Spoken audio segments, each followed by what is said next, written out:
പിഴച്ചു ഞാൻ നടന്നേ. നേർവഴി കാട്ടിപ്പിഴവെല്ലാം പൊറുത്തിടണേ. നീറുന്ന മനസ്സിൽ നീ കുളിർ വീശിത്തരണേ. നിഅമത്തും റഹ്മത്തും നിറക്കന്റെ പരനെ. പരമദയാപരയായൊരു സുബ്ഹാനേ, എൻ കൽബിനുള്ളിൽ പടരും വേദന തീർക്കിനി റഹ്മാനേ.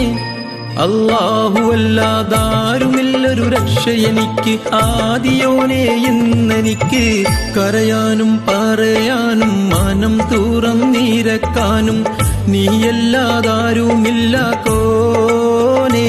എന്റെ കരളിന്റെ ഉരുക്കങ്ങൾ അറിഞ്ഞു നീ അനുഗ്രഹം ചൊരിയണമെന്റെ തമ്പുരാനേ.